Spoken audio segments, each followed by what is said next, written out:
the battle to them.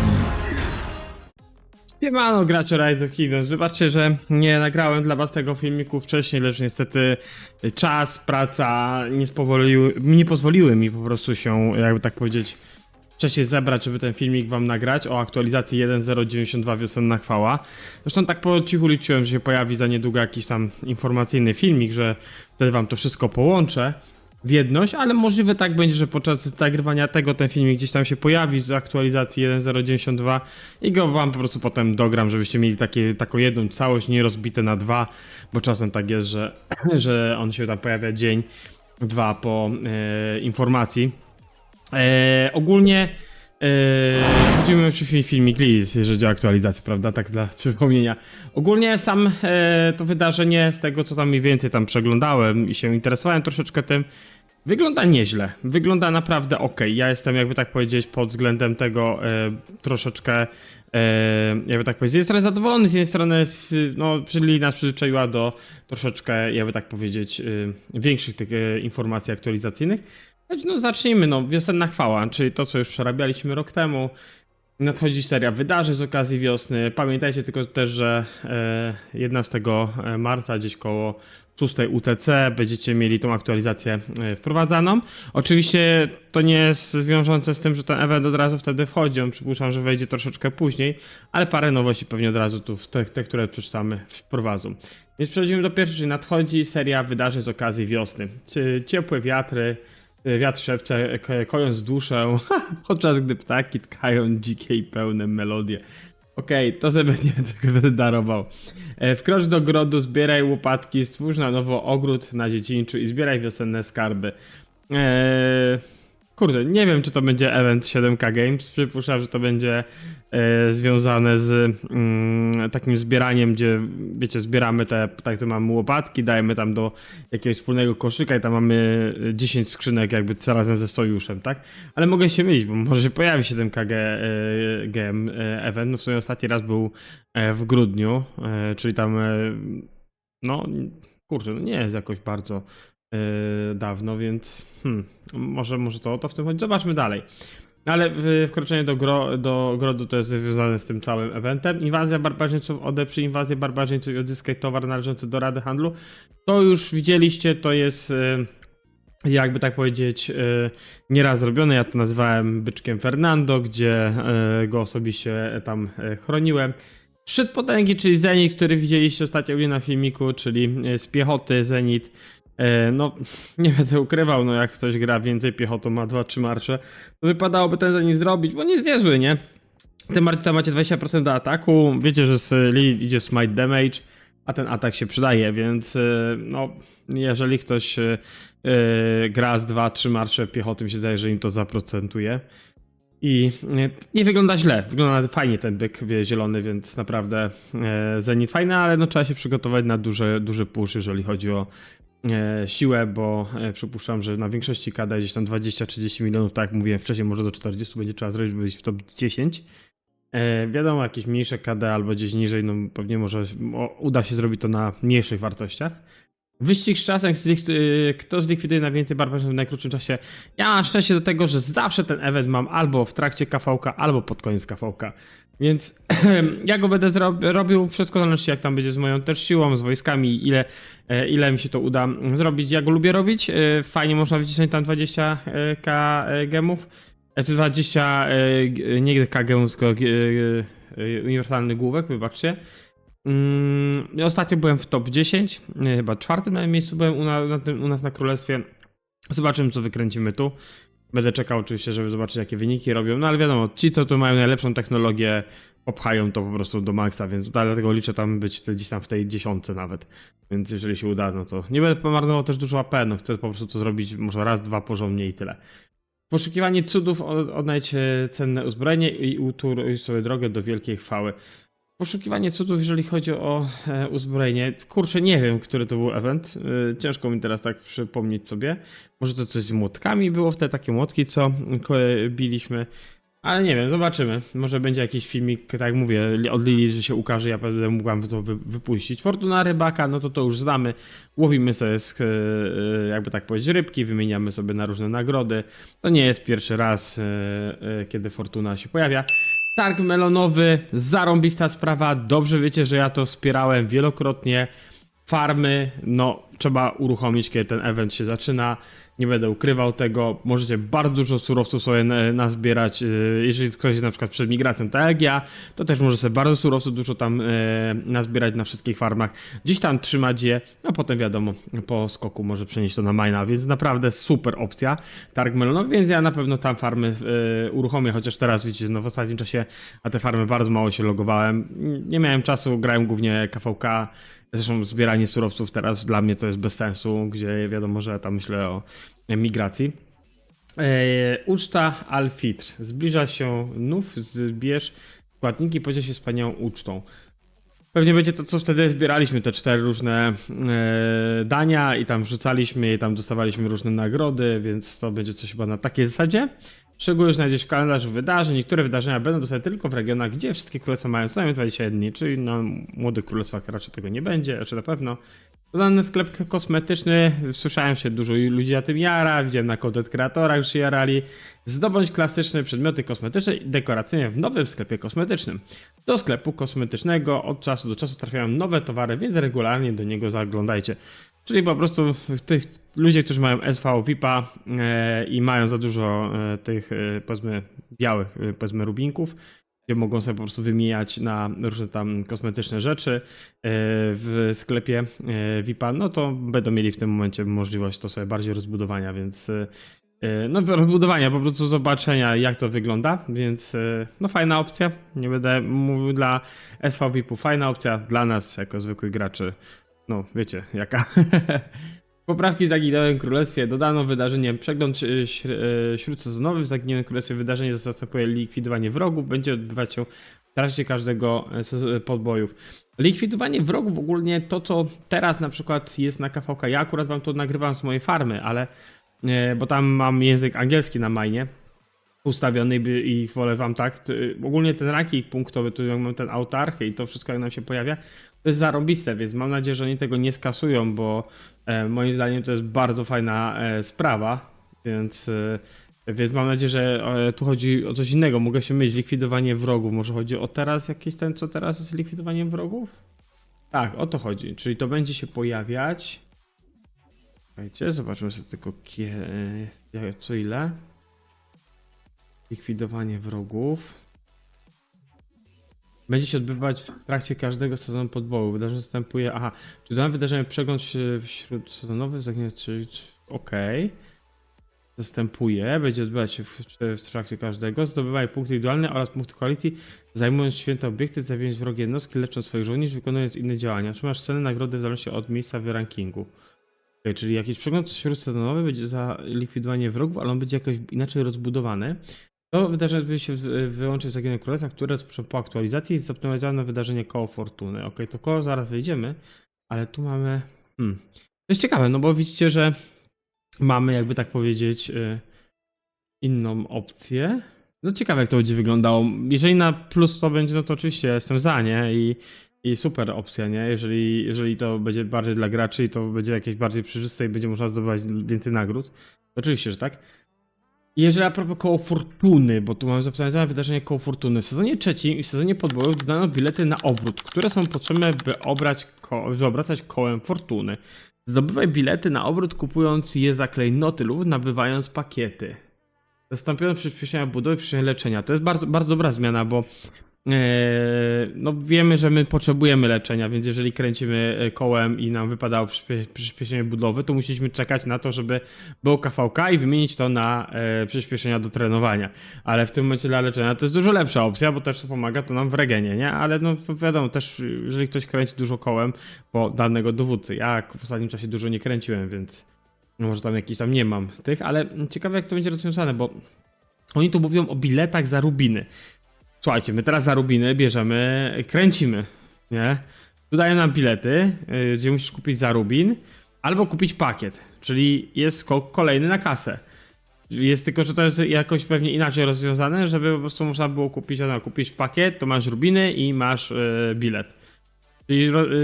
Czyli to, co niektórzy content youtuberzy prosili o zmianę, to nie do końca chyba chodziło o tą zmianę, bo wiem, że tam była, jak rozmawialiśmy, to mogę zdradzić, bo to nie jest jakaś tam tajemnica, o czym się rozmawia i o czym na przykład się tam czasem prosi, albo są sugestie.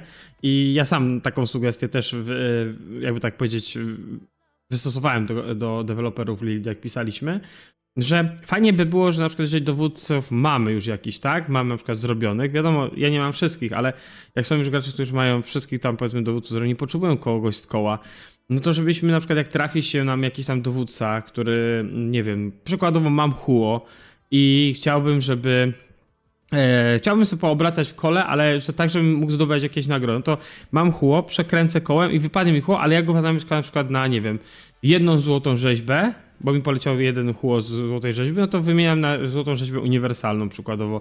Albo nie wiem, jak poleci normalnie u Huo, wiecie, klasycznie powiedzmy, nie wiem, 8, no to wtedy też wymieniam na jedną rzeźbę, bo nie pójdzie na to, że nam będzie dawało 1 do 1, przypuszczam. Ale wiecie, chodzi mi samo o fakt, że możemy zdobywać uniwersalne rzeźby, zamiast pakować w dowódców albo czekać na koło, które nas interesuje, bo te koła pojawiają się. I fajnie było coś z tego zdobywać, jeżeli mamy tam trochę rubinów odłożonych. No, ja to tak patrzę na przykład, nie? A oni tu wprowadzają bilety, za które kupujemy. Bilety kupujemy oczywiście za rubiny. Z drugiej strony też można pomyśleć tak, no jest na przykład kawalerzyści, potrzebuję kawalerzystów i mam bilety. No to jeżeli te bilety będą nam przechodzić na kolejne tam inne koła do kręcenia, no to fajnie, no mogę kupić rubinami teraz, odłożyć, potem na przykład jak mamy, nie wiem, łuczników, wrzucam wszystko w łuczników, bo tam potrzebuję kogoś i z tych wszystkich biletów, co sobie nagromadziłem, powiedzmy, wpakowuję w łucznika, nie? Żeby ominąć kwestię pakietów, no to jest kolejny hajs, to jest bez sensu moim zdaniem, no ale no Lilith musi na czymś zarabiać, nie? Za coś trzeba Bonfire Dubai opłacić, prawda? Dostosowanie czas trwania każdej fazy rajdu na ogród w Królu całej Brytanii, czyli tam będzie, że faza będzie wydłużona z 8 do 12, skrócone fazy ochrony z 64 do 60. Ja nie grałem niestety, wiecie co, nie grałem Króla w całej Brytanii, więc jak to mówię, wikingów, więc nie wiem do końca tam o którą opcję chodzi, więc przypuszczam, że gracze, którzy grali, to mogą mi bardziej to naświetlić. No ale fajnie, że coś z tym działają. Musiała być jakaś przyczyna, żeby zrobili te dwie zmiany, tak? Kolory terytorium koalicji będą teraz ograniczone do barw terytorium twojego obozu, dotyczące tylko Zagiełek Królestw, które rozpoczną się po aktualizacji. Myślę, że to jest dobra rzecz. Liderzy sojuszu i administratorzy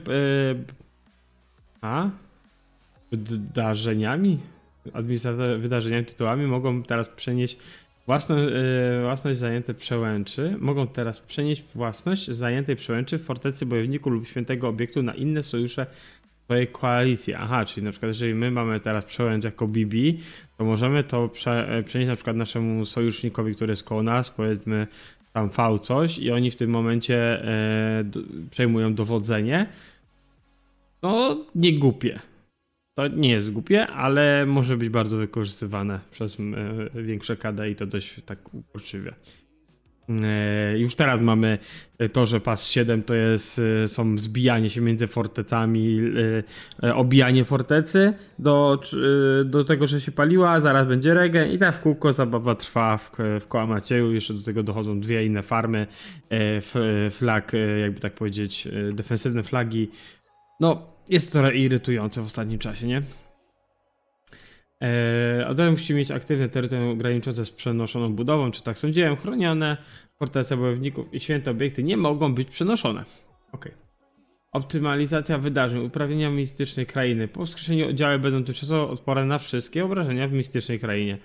To jest ukłon dla graczy, którzy się wykładali na chyba trzecim podbossie, czy tam mniejszym bossie. Nie, w sumie nie głównym, bo tam było 7 chyba na 13 była fala i tam ludzie się wykładali na tym bossie bardzo często. No bo też leczenie było słabe i też nie umieli pewnie grać, ale no to już jest ułatwienie, nie? Kolejne. Usprawnienia w kryzysie w Ceroli. Ulepszono czytelność panelu informacyjnego o bitwie. A wracając jeszcze tylko do mitycznej krainy. Tam fajnie by było, jakby wprowadzili materiały, że możemy kupować za monety, a nie, że tam tego nam brakuje. Dużo też komunikatorów pisało, żeby oni to dodali, no bo kurczę, wypadałoby dodać coś, co jest na klasycznej Ceroli, a mityczna kraina jest dość podobna, tylko po prostu moim zdaniem troszeczkę jest trudniejsza. Chyba, że się gra z ogarniętą ekipą. No, oni tego nie dali, więc a robią inne rzeczy, które są moim zdaniem takie średnie, no ale trudno. Ulepszono czytelność panelu informacji o bitwie, kryzys Ceroli.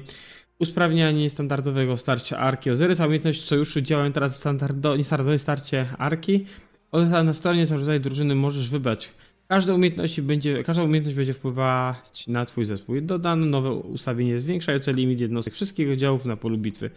Konkretną premię możesz skonfigurować na stronie ustawień poczekalni. W grze możesz sprawdzić listę dostępnych umiejętności sojuszu opcji limitu jednostek.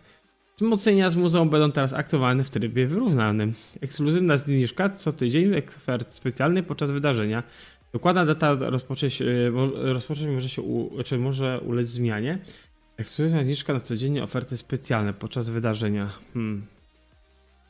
Było coś już chyba 3 miesiące temu, że oni coś takiego planują wprowadzić. Taki pakiet specjalny, który się będzie pojawiał i będzie nam tam jakby będzie w dobie pieniążka, będzie nam się go opłacało. Zresztą chyba jednym tym pakietem chyba jest ten nowy awatar z Sokoła.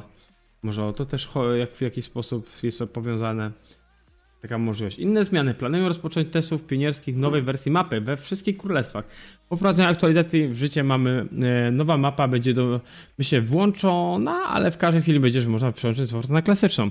Dodano nowe historie dowódców Saladina i Barasa, dodano nową treść narracji na Ramadan, zoptymalizowane postępy osobiste, dostosowano wymagania dotyczące siły oddziałów i całkowitej, zoptymalizowano strategię dowódcze, dodano nowe duety dowódców, zoptymalizowano efekty specjalne trąbki i dodano opcję efekt wizualne trąbki. W ustawieniach. Po jej ustawieniu, po wyłączeniu efekty specjalne trąbki nie będą się wyświetlać. Ok, to fajnie, że to zrobili, bo czy oni z tymi trąbkami tak wariowali, pisali takie głupoty. Fajnie, że to zrobili, że można te trąbki wyłączyć, nie? Dodano funkcję synchronizacji konfiguracji ekwipunku mapy i kanionu. Dodano przełącznik synchronizacji konfiguracji ekwipunku.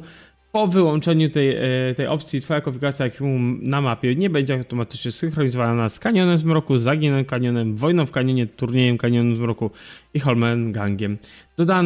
Dodatkowo otrzymasz prośbę o potwierdzenie za każdym razem, gdy zmienisz konfigurację ekwipunku. Kurczę, powiem wam, że ogólnie ten event, wydarzenie, czy patch note jest ok, nie jest jakiś tam super ekstra i powalający, ale moim zdaniem jest ok. Mi się zdaje, że Lilith wypuściła coś fajnego. Niektóre, jakby tak słyszeliście po mnie, że niektóre, jakby tak powiedzieć, aktualizacje fajne, niektóre moim zdaniem bezcelowe. No ale co ja tam się mogę, nie jestem, wiecie, nie jestem w Lilith tutaj, jakby tak powiedzieć, jakimś tam deweloperem, żeby się tam liczyli.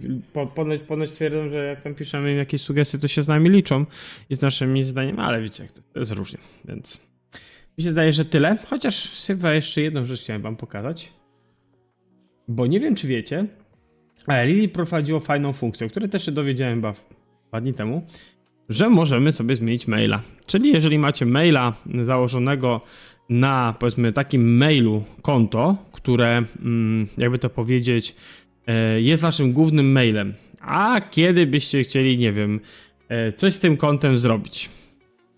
Nie będę wam chyba mówił, o co chodzi, każdy się domyśla, co by chciał na przykład kiedyś z kontem zrobić, ale po prostu mieć to na innym mailu, bo przypuszczam, że tacy ludzie są i myślą. Wiem, że da się to wchodzić w obsługę klienta i centrum kont. I tutaj w centrum kont potem wam się pojawia mail. I tam chyba z tego, co widziałem, bo mam filmik z tego taki nagrany przez kolegę, dzięki go w ogóle, bo Sebix to podesłał. Fajna opcja. Wiem, że tam jest coś takiego, że widzi waszego maila, tam możecie dodać sobie maila jakby takiego, wiecie, który będzie zastępował tego, czyli jak stworzycie z jakiegoś oddzielnego maila, możecie go dodać, a ten stary po prostu usuwacie, nie? Wiem, że to w centrum kont jest taka możliwość, zresztą menu Na PC, jeżeli chodzi o Roka, się nie zmieniło, w telefonie się zmieniło. Wiem, że niektórzy gracze mówili, że tam po tych zmianach jakieś problemy były, że muszą na nowo hasła wpisywać, bo Li coś tam zrąbała i trzeba wszystko na nowo w telefonie jakby parować. Wiem, że ja na PC widziałem, że nie widzę wszystkich swoich kont. Tak się logowałem wcześniej, że mogłem tu się na każde zalogować przez PC wersję. No teraz tego już nie mogę, po prostu będę musiał po prostu na każde się zalogować tak oddzielnie, jak robiłem to wcześniej. No i co? Mi się zdaje, że dzisiaj to będzie tyle, nie? Mi się zdaje, że wszystko wam opowiedziałem. Fajne takie, powiedzmy, easter egg na koniec a propos tego zmiany maila, bo dużo ludzi się może ucieszyć, że zmieni maila i będzie mogło sobie tutaj już działać. No i co? Dzięki wielkie, że jesteście. Dzięki wielkie, że wspieracie kanał, dzięki wielkie, że mi pomagacie, rozwijamy to, rozmawiamy, nawet po ostatnim hejcie, który byłem jakby tak wciągany w niektóre rzeczy i też pomawiany, niektórzy wiedzą, o co chodzi. Fajnie, że naprawdę dalej były te jakby tak wiadomości pozytywne i nie daliście się czasem tam troszeczkę zwieść niektórymi głupimi sytuacjami, które ktoś tam stwierdził, że sobie zrobi, no i też mnie winni tam ludzie, w tym ja, troszeczkę oberwaliśmy rykoszytem, więc trzymajcie się, do zobaczyska, elo!